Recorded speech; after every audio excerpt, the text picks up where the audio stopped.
My Carl Kanai line, which started back in 1989. And we had a nice long run with that brand, but I wanted to do something new and different, and Live Life was what it was about, stepping into the contemporary market.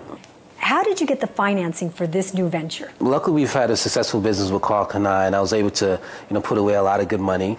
But then I also linked up with Fame Church here in Los Angeles, which they had a fund to help out, businesses that were trying to get to the next level. And they looked at my project and thought this was something very interesting. Because we had a track record of success, they figured, man, this could be something really big again. Who runs the business side of your company? Well, I'm very much involved with the business side of it. I think the key is to surround yourself with good people and networking and things like that to really grow a successful business. Did you put together your own business plan, or did somebody else help you with that? Yeah, we did put together the business plan. Me and my accountants, it was very great. They helped me put together a great plan of success for the company. The first time around, we made a lot of mistakes because, like I said, I didn't go to college for design. I kind of just learned as I went along. So this time, we took all of the mistakes that we made then and make sure that we don't do the same things again. And all that was incorporated in our business plan this time. What are your current sales? Well, my Carl Kanai line, we do about $65 million with that. That's worldwide. And the new line, Live Life, for about $12 million right now, because the line is still new and it's young. In the contemporary market, the growth pattern is a little bit slower than the urban business. What are your projected sales for next year, and when do you anticipate seeing a profit? Hopefully next year we could double or triple the business, so $34 to $36 million a year, because by then we're going to open up some major department stores. Walk me through the process, Carl, if you can, on the making of Live Jeans. Yeah, it's a great process what we go through. First of all, we use only premium Japanese denim. The fabric is imported here into the United States. Then the fabric goes to our cutting service. It has to get cut. Then after the cutting, it goes to an embroidery house. Then it goes back to the contractor for sewing.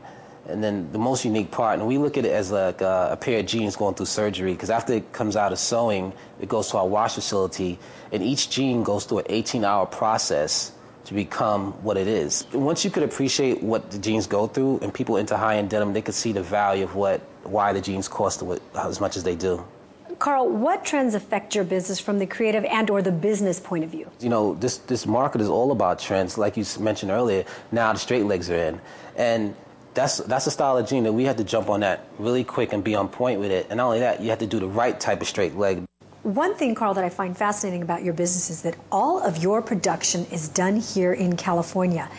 That must be incredibly costly. Why do you go to that extreme? For one, to be in the contemporary market is all about quality.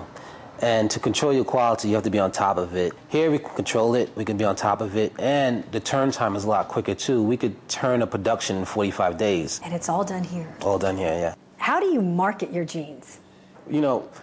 The way we market jeans now is totally different than how we used to market jeans before.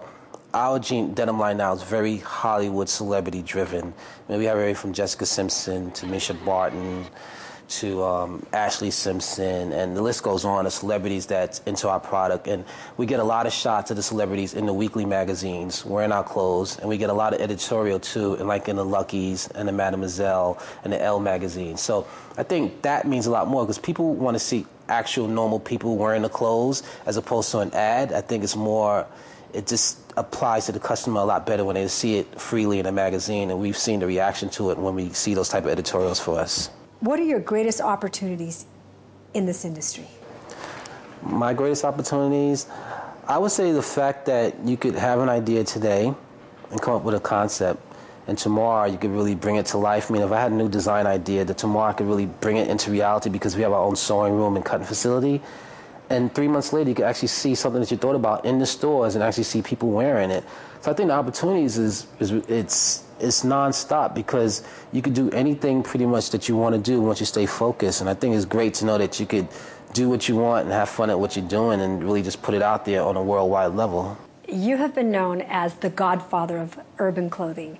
What do you want to be known as in your next chapter of business?